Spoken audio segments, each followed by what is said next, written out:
Hello, and welcome back to our podcast, Just Read It, MCKay. I'm M. I'm C, And I'm Kay. and we're jumping back into our deep dive of ACOTAR, A Court of Thorns and Roses, written by Sarah J. Maas. Today we are going to be discussing chapters 32 through 39, so let's get into it. Today we'll be discussing chapters 32 through the end of the book. So let's get into it. Okay, so we finally have Feyre returning to the spring court, deciding that she is wanting to fight for Tamlin and is in love with him and wants to tell him that she loves him, even though she didn't say it before she left. So she is returned back to the manor. We talked through last episode her getting through the wall. Now she has officially returned to the manor and there's nobody there. It definitely looks like something happened as far as some sort of fight or soldiers came through, kind of ramshacked the place, and there is absolutely nobody there. So she does end up searching around, finds Alice, the original servant who assisted her while she was there.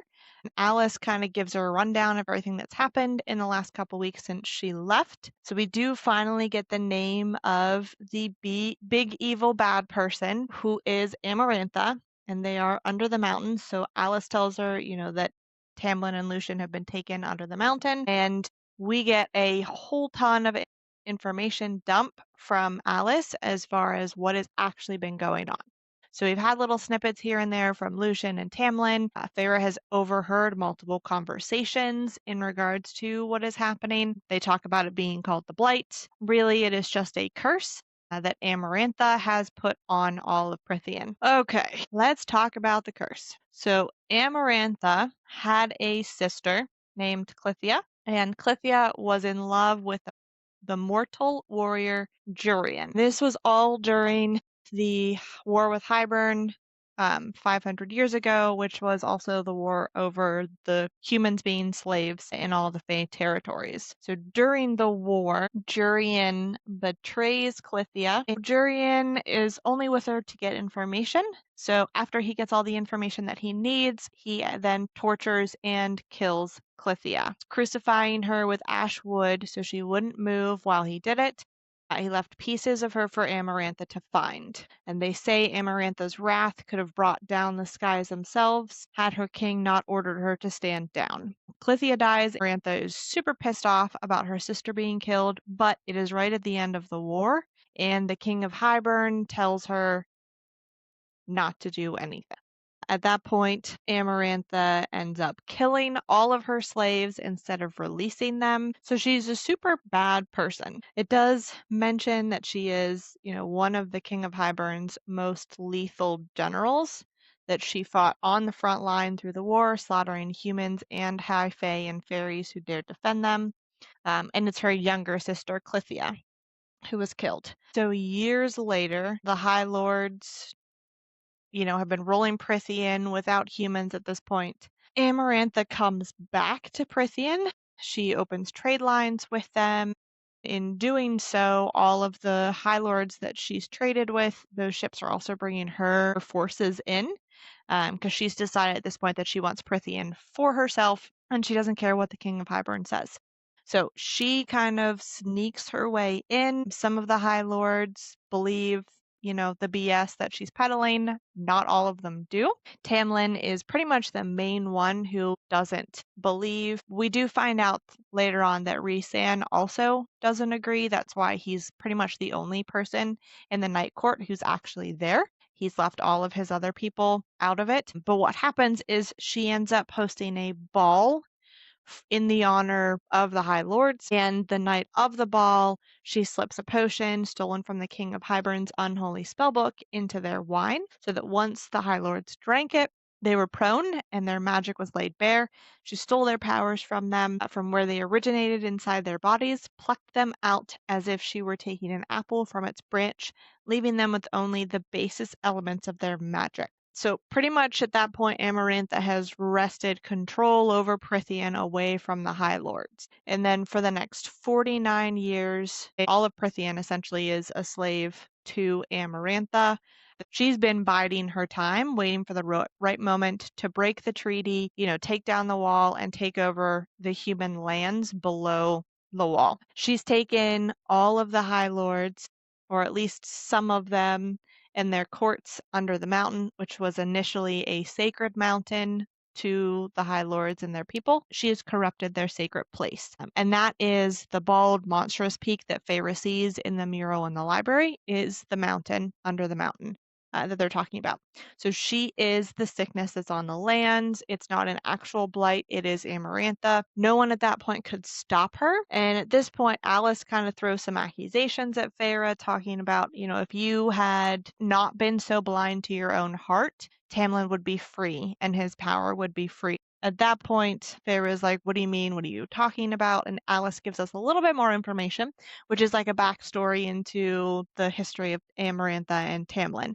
So Tamlin's father fought on the wrong side of the war against the humans. His father was close friends with Amarantha as well as the king of Hybern. In all of the times that Tamlin has traveled to Hybern with his father as a child, Amarantha has kind of decided that she wants him, that she's in love with him. After Amarantha takes all of the powers away from the High Lords and kind of starts her reign over Prythian, Tamlin was there for that. That's why his powers are weakened. But then he leaves and he sends Lucian back to her as an emissary to try and find some kind of peace between them. Amarantha is not happy about this. This is where she literally carves out Lucian's eye with her fingernail.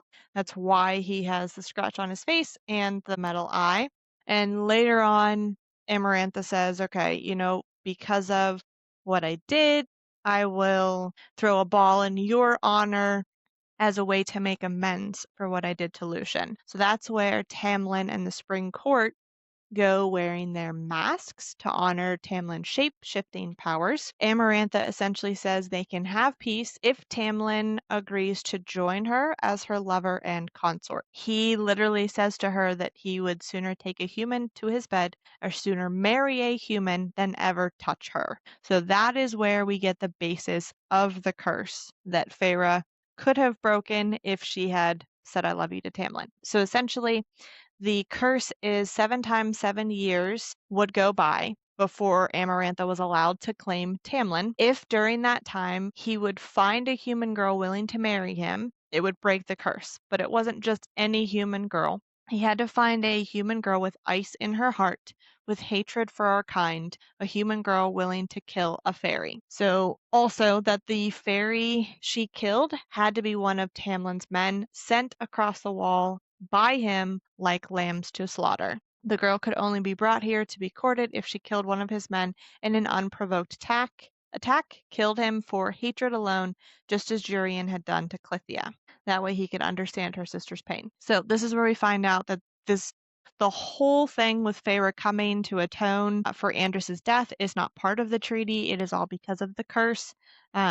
Thankfully, Feyre didn't know anything about the treaty because she was never schooled on it, so she had no idea. And so it worked out kind of, or it's going to work out in the end, that she did not know. So at that point, we find out, in the early years, Tamlin sent multiple of his sentries across trying to find that girl, but anyone who was killed by a human wasn't killed by someone either who was young enough or someone who was single or a female. Years go by without him doing anything because it essentially breaks him and he isn't able to continue doing it. Amarantha has kind of executed quite a few people, including past High Lords and their families. And Tamlin, coming up on the 7 times 7, so 49 years, and Tamlin finally agrees he needs to start sending sentries out again. That's when we find out, obviously, that he sent out Andros and Feyre killed him, and that's what started everything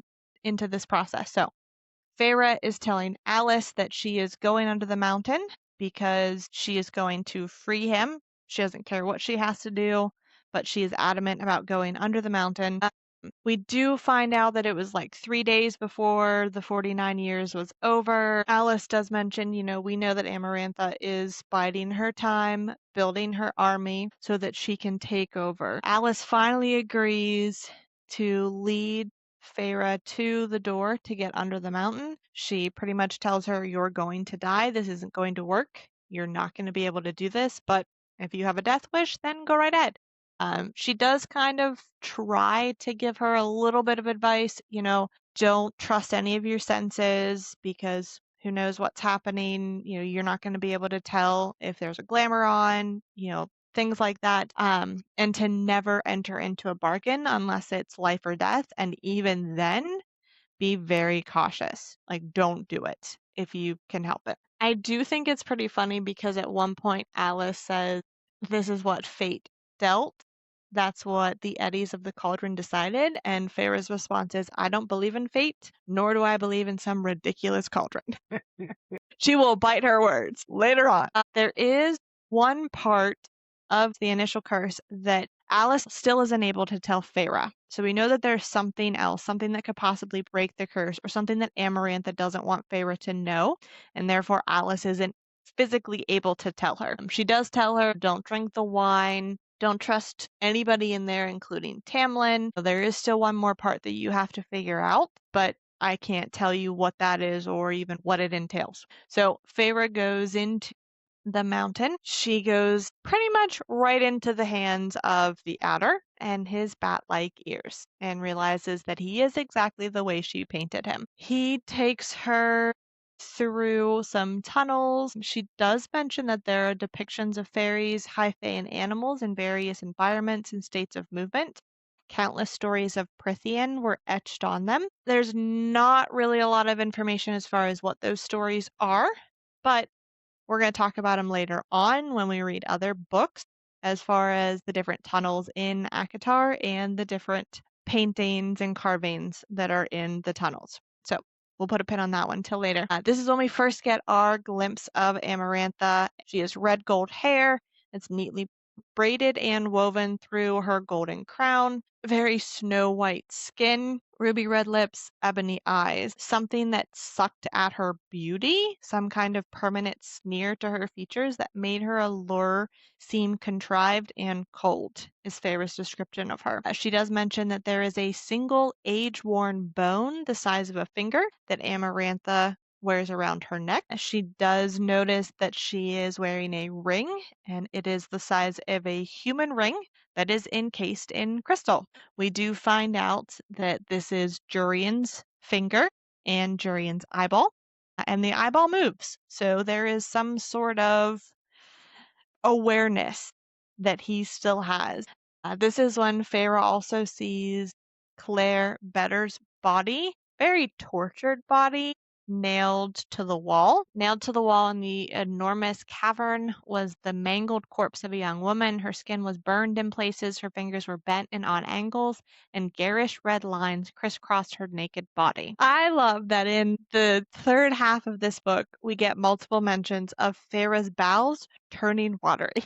So we get it once in this section when Amarantha is talking about Claire and everything that they did to Claire and her body, and that's how Feyre responds to it, which is completely understandable because it sounds absolutely gross. Feyre realizes that in order to protect herself, she has doomed another person. We get multiple mentions. This one is our first time, but we do get multiple mentions of Tamlin standing or sitting beside Amarantha, and Feyre mentions that he might be glamored, which I think is interesting, a little bit of foreshadowing, because he looks almost bored, or he's just still as a statue. He doesn't look at her, he doesn't pay attention to her, he doesn't talk to her, nothing. He's essentially trying to remain completely still through all of the times that she is in his presence. So Feyre finally tells Amarantha, she is here to break Tamlin's curse. Amarantha agrees to two things, and she's super sneaky about how she words things when it comes to the two options that she lays out for Feyre. So she essentially says, you complete 3 tasks of my choosing, 3 tasks to prove how deep that human sense of loyalty and love runs, and Tamlin is yours. Just 3 little challenges. She kind of talks it up to make it sound easy or sound good, but she's essentially like, 3 little challenges, that's all you have to do. And if you win them all, then you can have Tamlin back. Feyre does clarify, because she's trying really hard to make this bargain out to benefit her and not just Amarantha. So she says, I complete all 3 of your tasks and his curse is broken and we and all of his court can leave and remain free forever. And Amarantha says, sure, but I'll throw in one more thing just to see if you're worthy of our kind or if you're smart enough to deserve him. So she says, I'll give you a way out. You'll complete all 3 tasks, or when you can't stand it anymore, all you have to do is answer one question, essentially a riddle. You solve the riddle, and his curse will be broken instantaneously.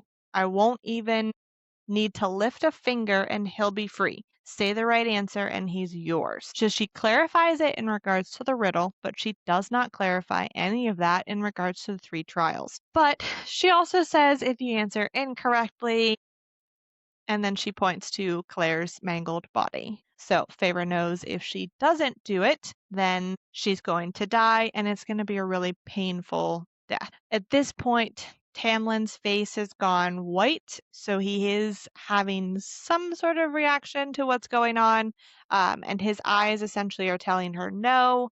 But her response is, well, I love him too much. I'm going to do it or I'm going to die trying. And then the adder and his cronies beat her up. Great way to end bargaining, to be beaten up. Cool, you agree?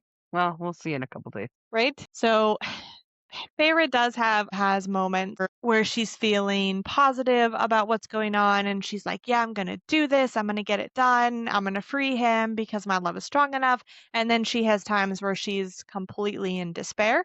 So we do see her emotions kind of go up and down throughout, which is understandable because of everything that she ends up going through. At this point, she's having a little pity party for herself, that she deserved the pain and the suffering from being beaten up because she'd come here and made a stupid bargain. Lucien is able to sneak away and actually come down to the cell that Feyre has been dragged to. He does heal her to an extent. He leaves the discoloration so that it doesn't look like she's been healed, but at least he's able to heal the broken bones and the worst of the pain. We do get a little bit more information from Lucien on what happened with Jurian and Amarantha. So essentially, they wrecked an entire battlefield with their fight, and then Amarantha drags him off to torture him for weeks. And it is at this point that Amarantha refuses the orders of the King of Hybern. She does not come to his aid, and because she doesn't come to his aid, he loses the war.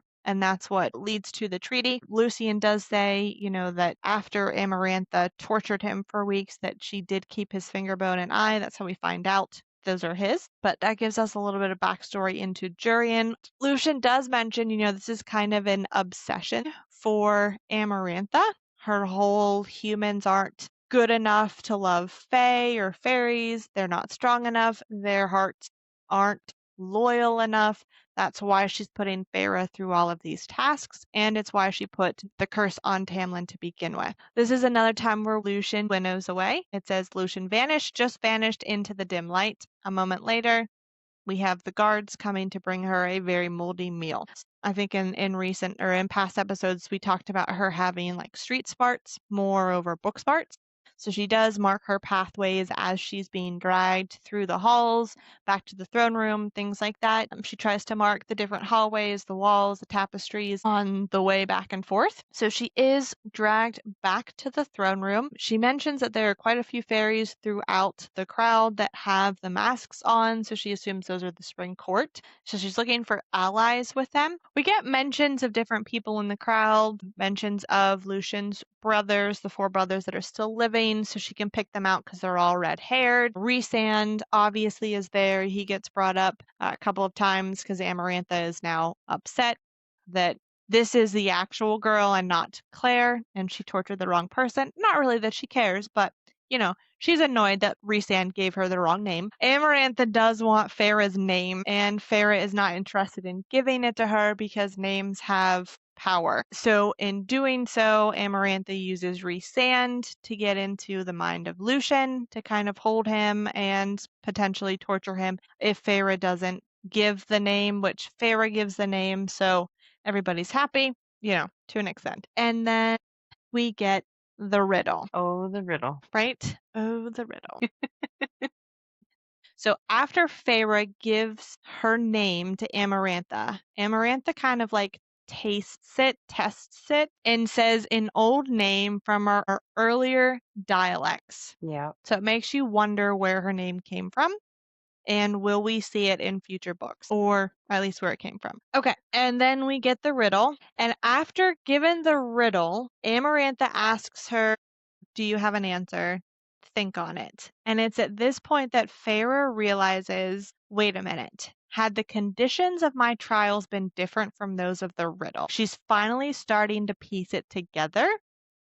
Not completely yet, but it's when she first starts mentioning it. Okay, so the riddle itself, there are those who seek me a lifetime but never we meet, and those I kiss but who trample me beneath ungrateful feet. At times I seem to favor the clever and the fair, but I bless all those who are brave enough to dare. By large, my ministrations are soft-handed and sweet, but scorned I become a difficult beast to defeat. For though each of my strikes lands a powerful blow, when I kill, I do it slow. So at this point, Feyre has zero idea what it is.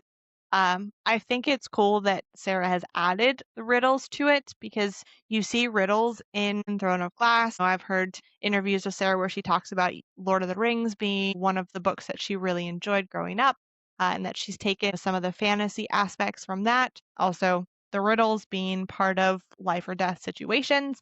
So I do think it's really cool that we get another riddle in another one of her books. Okay.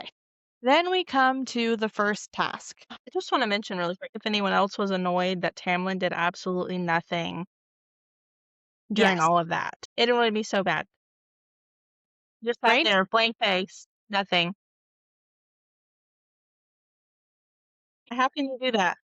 You get the Right? one singular look and then nothing. Or even while she was literally getting beat up and he did nothing at all. Right? Which is something, well, one, foreshadowing, and something we're going to see not only through this set of chapters, but through the rest of the book is his continued lack Mm-hmm. of doing anything. We talked about in past episodes that he didn't want to be a High Lord. It kind of fell on him or was thrust upon him. And I think this is just a continuation of his lack of desire to be what he needs to be or what he's been pushed into being. Because, yeah, even with Alice's story, she talks about it a couple of times where he tried in the beginning and then he stopped trying. And even when Rhysand comes, when he barges into the dining room, he even says something about Tamlin giving up, that all of their hopes essentially are resting on him, and he has chosen to do nothing. Of course, at that point, he doesn't know yet that Feyre is there, but even coming from another High Lord, recognizing that Tamlin is doing nothing, or at least not doing much. And we see that continued into the first task. Amarantha decides that since Feyre is a huntress, something she learned from Rhysand, that she is going to give Feyre a task to hunt a creature. This creature just happens to be a giant worm with lots of really sharp teeth in its mouth. Picture, when I first read this, a combination of the giant like dune worms from the Dune movie, but the like phased mouth of, I can't even remember what it's called, in the sixth Star Wars movie where they're trying to push everybody like Luke into the pit with all the teeth sticking out. That's what I picture when it talks about the worm and all of its rows of teeth. Isn't it Tremors? Do you remember that movie? Isn't that what it's called? I Tremors? It was see. like a peace movie. That's what I picture. My dad watched that one so much. Yeah. I saw a combo with Tremors, and do you remember the cartoon Beetlejuice? When she'd go through the door and she'd be in his world, and Yes. I kind of saw a combo with that, the way it would slither around, but then Yep. like the look of the tremor, but the speed of the Beetlejuice worm. That was my. I like how we all had like similar, but not that Right? Very different perspective. pictures in our heads. Yep. Okay, so this worm has essentially carved out lots of tunnels. They're under the mountain, so there's lots of tunnels already, but this worm, it's huge. It's a very large worm. It's considerably bigger than her. And so the tunnels are very large, but all of the dirt around is, I mean, it's essentially worm poop. it's gross. So she is running in like sticky, mucky worm poop through this whole thing. And it is kind of a maze because obviously everything's so much taller than she is because the worm is so big. She's essentially running around. She does discover that the worm is blind. She ends up going through a very small passage and at first doesn't fit, but it is at that point that she realized it can't see her. It is relying on its sense of smell. I highlighted this part because of Love Song, because Feyre or Amarantha says, "You are ruining everyone's fun." She said it as if I were a lousy shuttlecock partner. There's some shuttlecock, which is the birdie. There's some play on that word in a sports romance. So I thought it was amusing that that word was in our fantasy book. Okay, so Feyre finally decides I'm not going to just try and run away. If Amarantha wants me to hunt, I will hunt.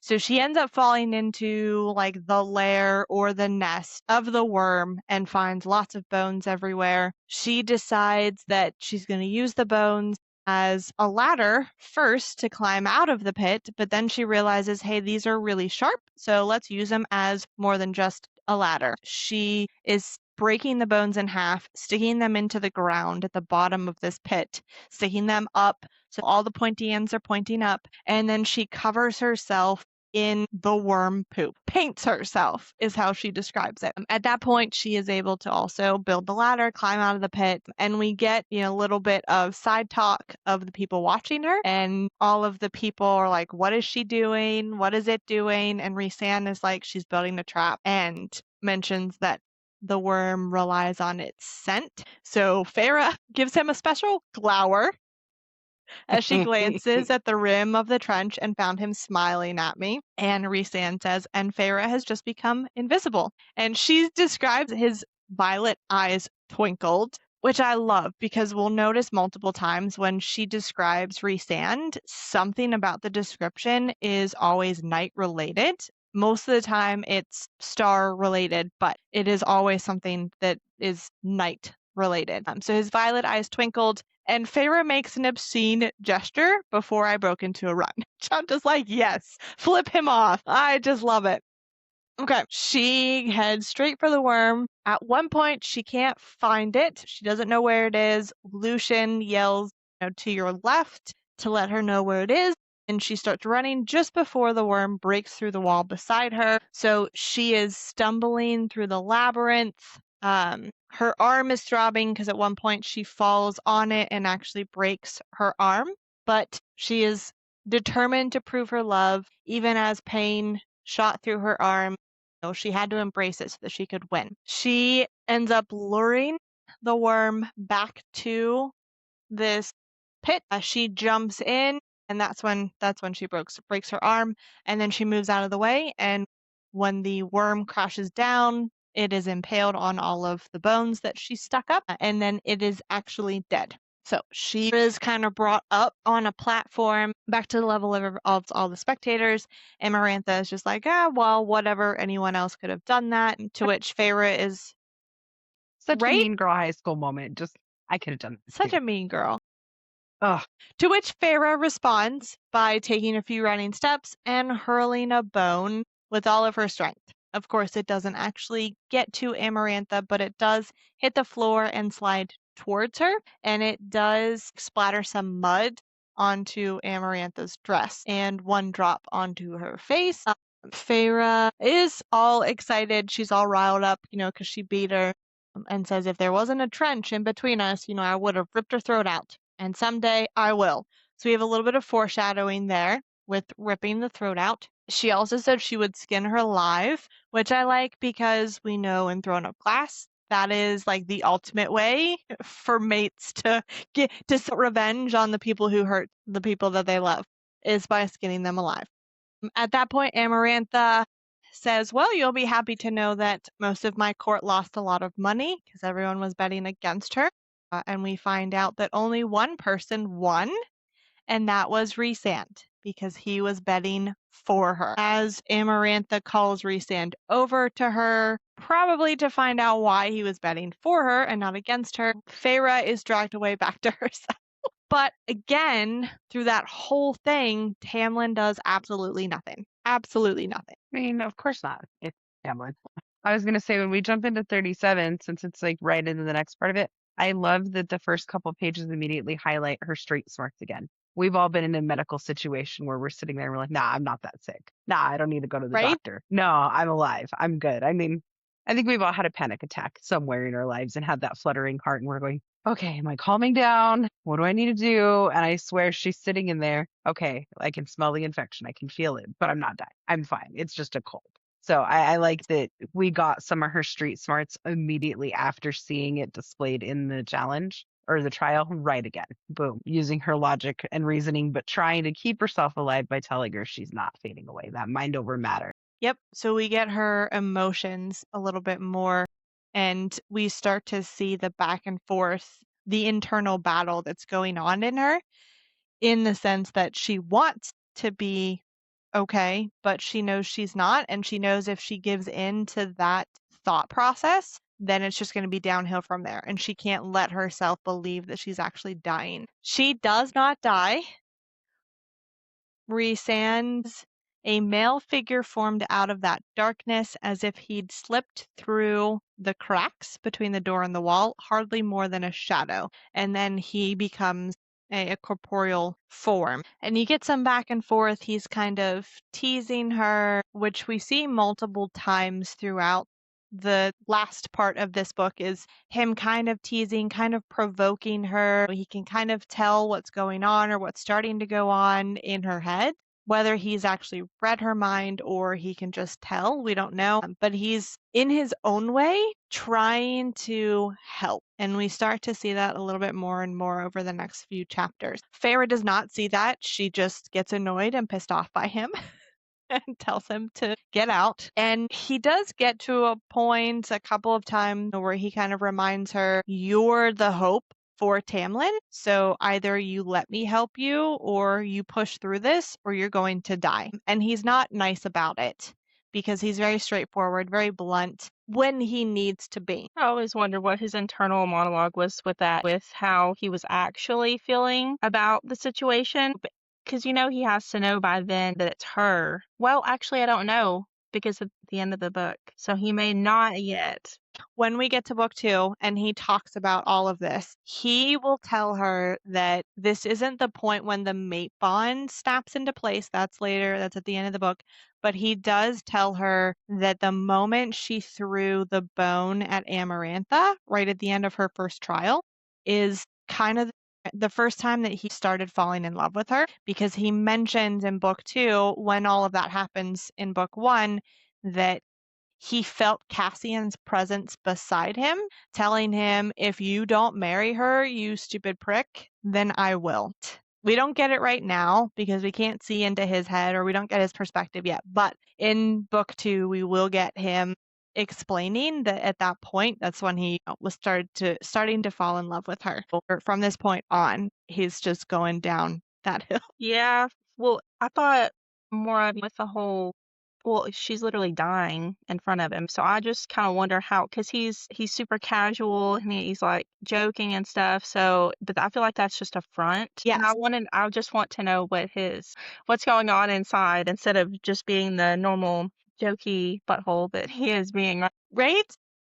And I agree. I think it would be a lot of fun to get some chapters from his perspective. But I also think like the way he acts with her in book 2 and even into book 3 is the same way he's acting with her right now. Like it doesn't change. Her feelings towards him do, but the way he treats her is very similar throughout all of the books. And that's kind of what their relationship is built off of, is the joking, but it's also the joking, but I understand I'm doing this to help you overcome something, or I'm doing it because I can't say what I really want to say, so I'm going to put it in a joke. So you might get it and you might not. So I do really like that he's kind of the same with her throughout the whole series. But it's just her perspective that changes because right now it just annoys the crap out of her. He agrees to heal her arm if she makes a deal with him. So this I find really interesting as well, because when he's making this deal with her, he essentially says, for 2 weeks every month, 2 weeks of his choosing. You'll live with me in the night court starting after this messy 3 trials business. So, after we're done with all of this nonsense, our bargain will go into effect. So I love that we see he's not putting a lot of emphasis, like enough emphasis for her to realize it, but he already believes she's going to beat this, that she's going to go through the 3 trials and win. And it's practically immediate that he believes this. She hasn't realized that yet, but this is the first time we get something where he is making comments in regards to thinking she is going to save them all. Feyre, of course, says no because she doesn't trust him, and Alice told her not to make deals with anybody unless it's life or death, and even then, not to do it. But Rhysand says, if you refuse my offer and place your life and thus Tamlin's in the hands of chance, you're a fool. So he is good at still manipulating her to a point to get what he wants, but also what he knows she needs. So like this is him getting his way, but also helping her along the process. That doesn't get her to say yes, even bringing Tamlin's life into it.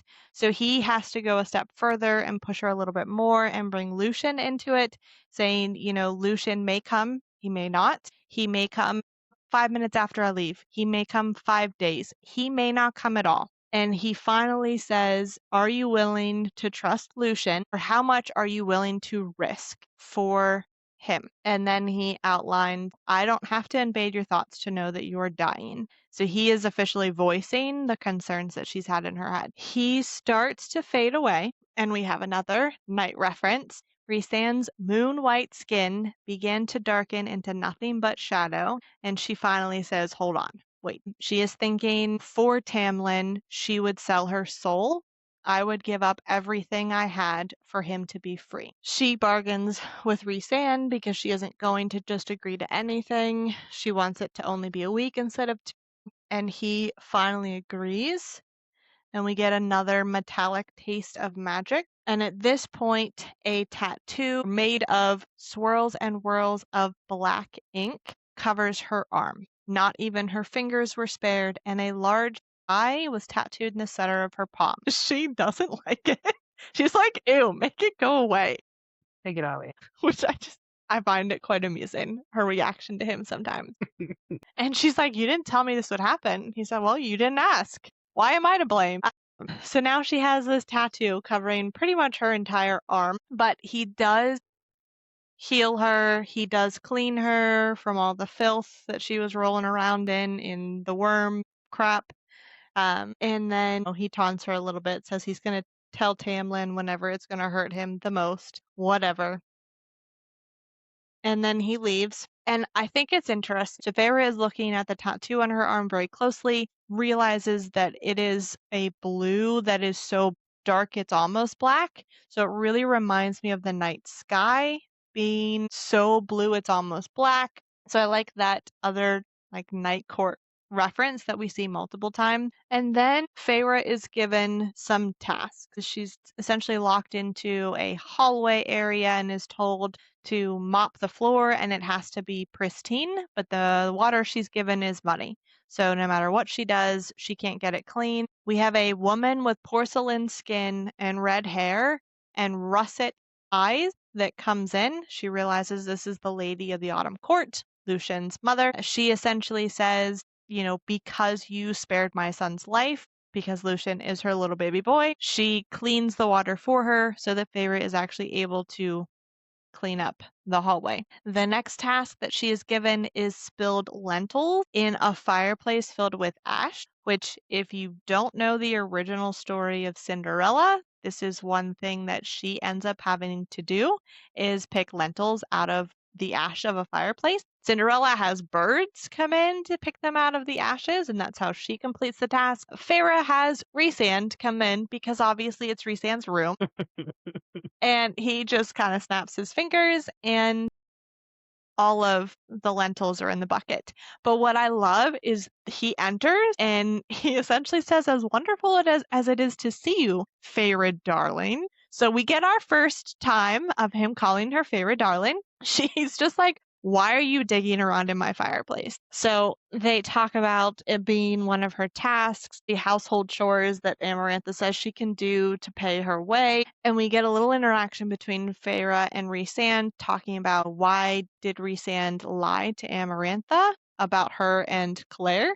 And he pretty much says, "Oh, I have my reasons for doing what I do," but he's not going to tell her what they are. And he does mention, "Do not think that it did not cost me." Feyre does ask Rhysand if he has shape-shifting abilities like Tamlin. Rhysand pretty much said all of the High Lords have a not quite animal, but more like creature that they can turn into. So I think that gives us a little bit of a bridge between the Fae in this world and Aelin's Fae because they have an animal form. This is where only the High Lords have that animal form, or the Fae or fairies who specifically have shape-shifting abilities.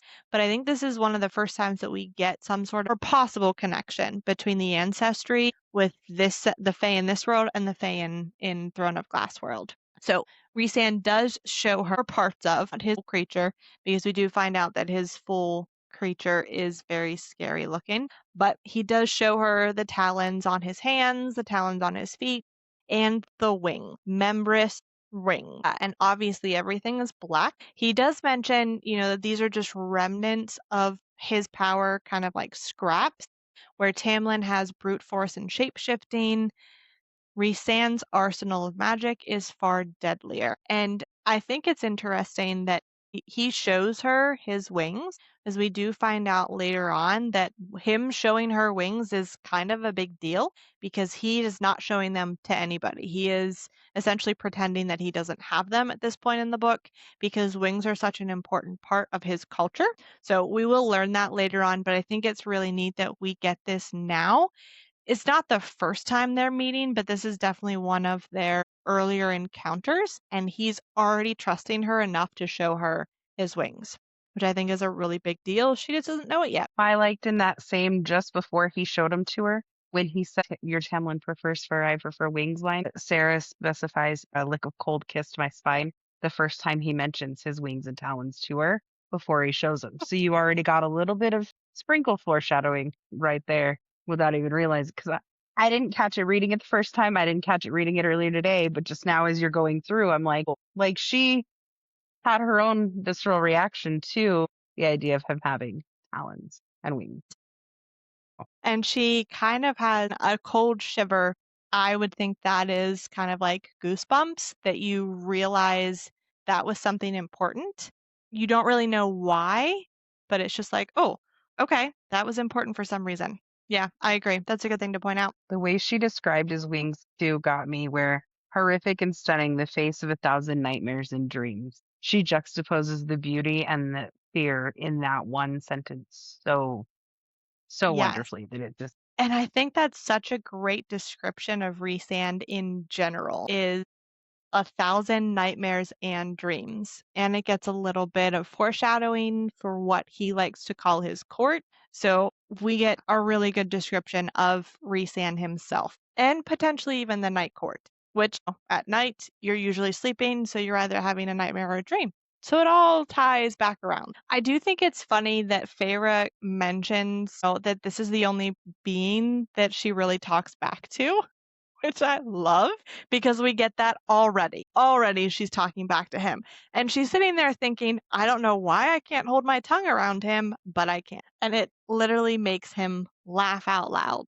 to the point where he's like, I can't decide if I should consider you admirable or just very stupid for being so bold with a High Lord. But like secretly, he's loving this. Like he is loving this. And she says, only around him did I have trouble keeping my mouth shut. At that point, well, she does try to cheat and get him to give her the answer to the riddle. He tells as soon as you left, Amarantha told us we couldn't do that, so we're bound by magic to not be able to help you. And he's like, but as a gift for having the balls to ask, he vanishes all of the dirt and the soot off of her skin and has her as clean as if she had bathed. Thankfully, he then tells the guards not to give her any more household chores or tasks, to stay out of her cell and not touch her. And if they do, then they're supposed to take their own daggers and gut themselves. So he essentially commands the guards to leave her alone. After that, there is fresh hot meals that are given to her, most likely because of Rhysand. But I think it's important to point out that she mentions days passed and I didn't see Lucian or Tamlin. So everything that's just happened from the end of the first task to now, and multiple days have gone by, and we saw her obviously get sick, Rhysand come in, and if she hadn't made that bargain, so many days had gone past afterwards that she probably would have died. Now, I can't imagine if she had disagreed with him to begin with that Rhysand wouldn't have come back to try again, but thankfully she agreed the first time around and we didn't have to find out. But I think that is pointed out so that we understand right now Rhysand is her only ally through all of this. Yes, Lucian helped save her the first time, but he didn't come back the second time. And Feyre even mentions at some point too that Lucian may not have understood how badly she was hurt. He may not have realized it. He may not know, how quickly humans, once they get sick, how quickly they go downhill. Feyre is kind of trying to make up excuses for Lucian, but in the end, it comes down to she doesn't trust Lucian. He failed her once before. What are the chances he's going to fail her again? But there's also the bit of foreshadowing there with how she's treating and how she's feeling towards Rhysand after this versus that abandonment going forward. Can't forget the foreshadowing pieces. Right? So many foreshadowing pieces. And then we get some alone time with Feyre in the dungeon. The days have passed with no one coming in, not even Rhysand coming to taunt her. She's so alone, locked in silence. They're screaming in the dungeons day and night. So she's kind of getting to a point where she's starting to break down because of the loneliness. She starts talking to the tattoo. One night while she was dozing off, she thinks it blinks at her, but she's not quite sure. But about 4 days after and she's in Rhysand's room. It's probably a week has gone by since she and Rhysand made the deal. 2 high fae females arrive in her cell, mostly made of shadow, their features barely discernible. And they kind of walk through the door very similarly to how Rhysand walked in. And she says that it's as if the shadows were coding as a second skin. So they come in and they take Feyre out. And while they're touching Feyre also kind of fades into the shadows, and that's how they're able to slide kind of through the closed door. Then they take her into a room where she's stripped, bathed roughly, and then to her horror, painted. So they paint her entire body pretty much from like her neck down, and they paint her in a way that matches her tattoo. She's thinking that at this point she's kind of stopped demanding answers, she stopped fighting back. She's just like, let them finish. And I love this part because I'm going to point it out every time we start seeing it. But they end up her from the neck down. They put makeup on her face, rouge on her lips, gold dust on her eyelids, kohl lining her eyes, and my hair was coiled around a small golden diadem embedded with lapis lazuli. So she is literally being crowned for the first official time, and she describes herself as being a heathen god's plaything, which I find quite amusing. But again, she mentioned the paint is a blue-black. So it's a blue so dark, it's almost black. And it kind of dries on her skin. And at this point, she's completely naked. So then she gets a dress put on her in a gauzy white that is essentially just like 2 pieces that cover her breasts. And then they are together in one to cover things in the front. And there's a small piece down the back, but pretty much most of her butt is out there. Rhysand comes in and he is just like, you look just as I hoped you would. So we find out Rhysand has had her painted so that anyone can see where hands have been touching her. And if anyone else touches her, Rhysand will know. So she is brought with Rhysand, kind of like his +1, to this ball that's happening for Amarantha. She feels kind of like she belongs to Rhysand because she's just kind of going along with whatever he chooses to do with her. She does mention being surprised that he hadn't attached a collar and leash around her neck, which I think is good to bring up because he hasn't done that, and at no point does he do that. So through everything that she goes through, everything he puts her through, at no point does he actually leash her. So they do approach Amarantha's dais. She mentioned, she lifted her chin, the weight of the crown digging into her skull, but that she is going to hold her head high no matter what happens. So through all of this. And I think it's interesting that she mentions Amarantha being surprisingly modest and feeling like a savage before her cultivated beauty. So I think this is kind of Rhysand putting Feyre apart from everybody else, specifically Amarantha. Feyre is the opposite of how Amarantha is dressed. But I also think it of a tie into the Night Court because this is an outfit that she wears a similar version throughout the books. Rhysand putting his mark on her or dressing her so that she and others get the sense that she belongs to him.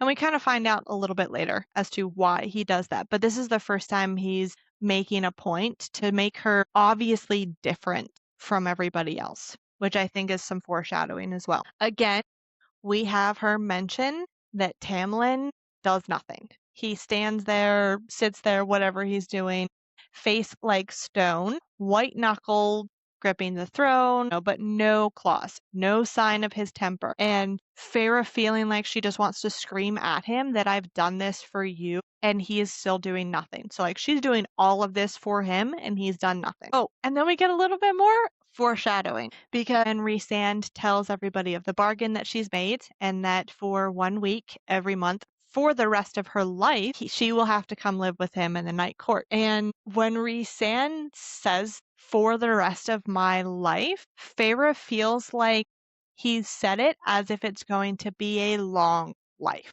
which I think is some foreshadowing again. But again, it is Rhysand essentially saying, you're going to win and I have faith in you. And Feyre even mentions the next page. He thought I was going to beat her tasks. The part it continues on, Rhysand kind of forces her to drink some wine. She kind of hears it in her brain that she should drink, and despite Alice's warning, she does decide to. She says her traitorous fingers latched onto the goblet, and then she awakes in the cell the next day. Lucien comes to her the next day, finally. So again, it's been well over a week at this point that Lucien finally shows up, and he essentially tells her what happened the night before. And he's like, I don't really know if you want to know, but I'm going to tell you anyway. I think is what's really important through all of this because she's essentially being drugged to the point where she can't remember what's happening. But the paint that's been painted on her body by Rhysand's handmaiden is only messed up, only smudged around her waist and parts of her arms. She wakes up completely knowing that no one has touched her anywhere other than her waist and her arms. It almost placates her fears a little bit. Because she doesn't remember what's happened. Lucien is like, well, you pretty much just danced for Rhysand the entire night. And we're sitting in his lap. And Feyre is like, well, what kind of dancing? And Lucian's like, not the kind you did with him. I think it's interesting too, because in the next section, she and Lucien are kind of arguing back and forth because Lucian's like, why did you make a bargain with Rhysand?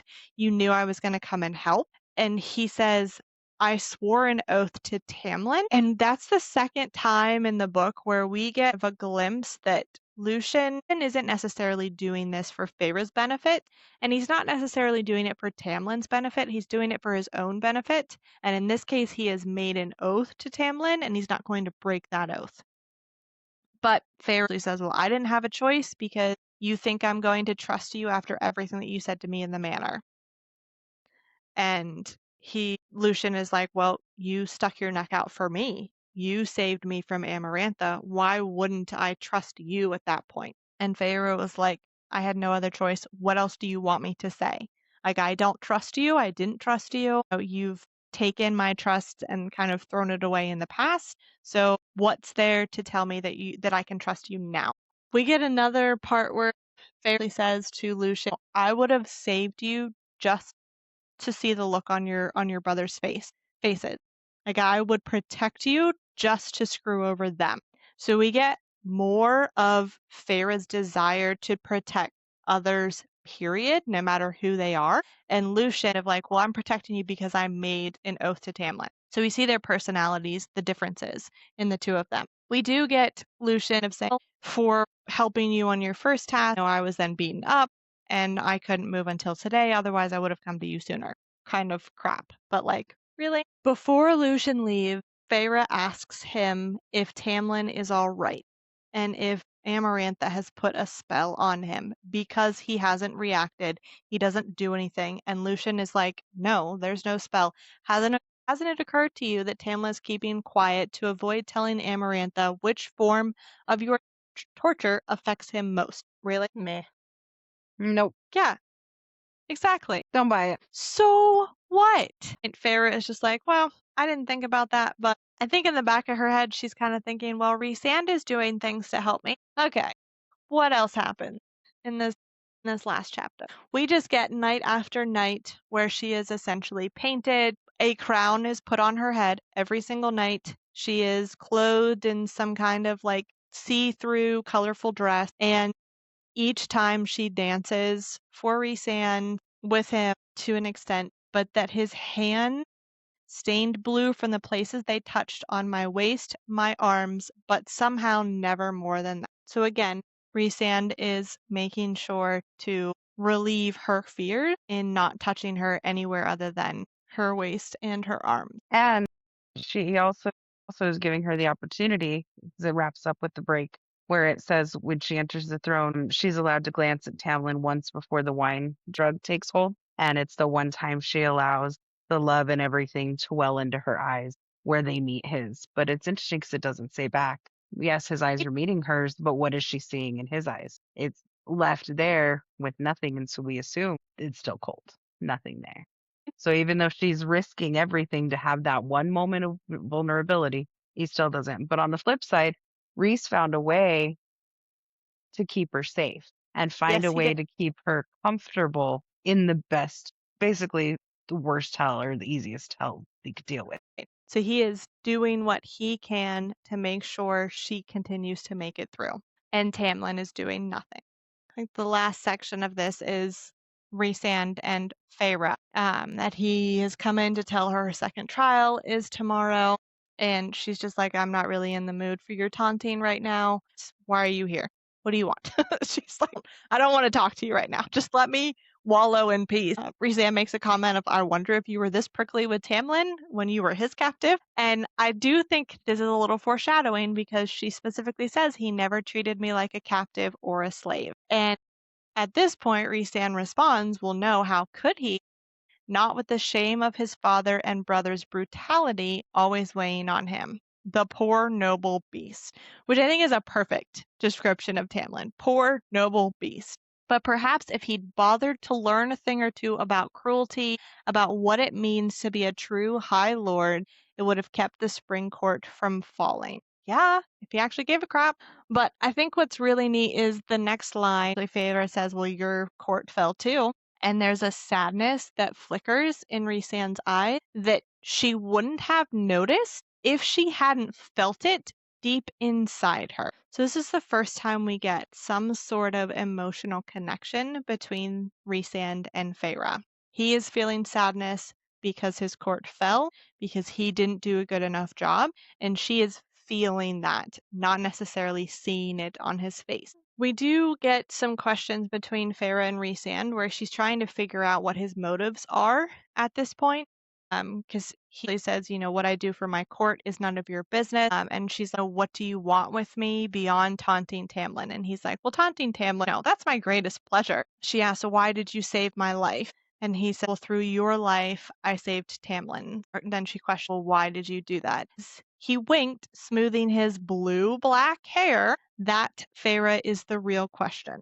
And then he leaves the room. We do then go into another evening scene. Rhysand and Feyre go into the ballroom, and things are a little bit different this time around than they have been in the past. Come to find that there is a handsome high fae male standing at the crowd's edge, his hair near white, eyes of crushing crystal blue, his skin of richest mahogany, but his mouth is drawn as his attention darts between Amarantha and Rhysand. This is the High Lord of the Summer Court, and one of his people is kneeling in front of Amarantha because she thinks he's a traitor, and she asks Rhysand to filter through his mind and find out who are the other traitors. And I think this is another part that just goes to show Feyre that what Rhysand is doing on the outside may not be what was really happening with him. That he's doing a really good job of playing the courtier.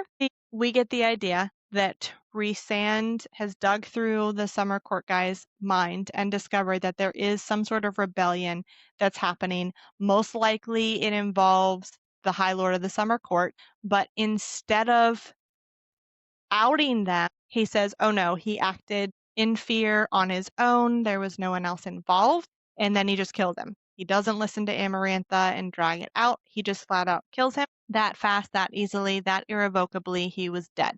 Amarantha, of course, is annoyed, but she's like, whatever. But this is where we start to see Feyre compare Rhysand's powers to Tamlin's powers, because this is a much larger show of power from Rhysand compared to what Tamlin could do. And I think that just goes back to how powerful Rhysand really is, even prior to everything happening with Amarantha, compared to Tamlin. Tamlin still does nothing. She points out he hadn't flinched, not a muscle. And Feyre, being in love with Tamlin, is just like, oh, well, what horrors has the poor man witnessed that he can just keep a straight face through all of this? And I'm like, it's because he don't give a crap. That's why.